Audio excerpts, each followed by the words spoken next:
कांद्यापेक्षा या लोकांची प्रॅक्टिस ही मशीन बनवायचं. आपलं नाव मंगेश माझं काम शिरगाव पकड गाव गावात ना कोंडोशीवाडी म्हणून आहे. देवगडचा मी राहणारा कोंडोशीवाडी बऱ्याच वेळा असा पोशिल्यासारखा माल येतो ना. याच्यामध्ये तुम्ही कधीपासून आला म्हणजे काय नेमकं इकडे याच्यामुळे ह्या मशीनमुळे मी 2-3 वर्षापूर्वी ह्या मशीनने माझं भलं केलं. ह्या मशीनमुळे मी 2-3 वर्षापूर्वी मी ह्या धंद्यामध्ये आलो.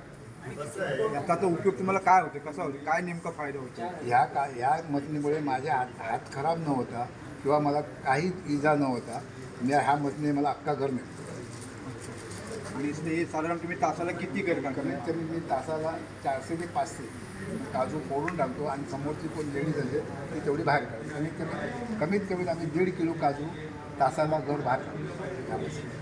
आणि याच्यातून तुम्हाला आर्थिक उत्पन्न कसं मिळतं, किती मिळते काय? कमीत कमी मी 2 रुपया जरी एक काजूचा फक घेतला तर मला त्याला डबल पैसे भेटतात. आणि माझे जर असेल मला 4 रुपये मला भेटतात.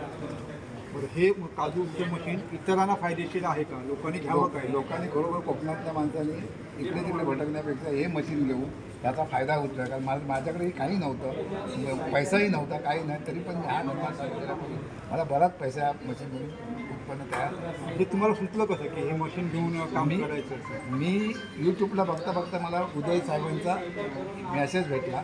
तर शोधला मी नंबर, त्यांना फोन करून विचारला हे कसं काय. त्यांनी मला सगळी माहिती दिली आणि आज उदय साहेबांनी अभिनव याने मला हे सगळं जाहिरात देऊन आणि मला वाढवलेलं आहे. आणि मी आता कोकणामध्ये कमीत कमी 60 ते 70% फेमस झालेलो आहे काजूच्या काळात.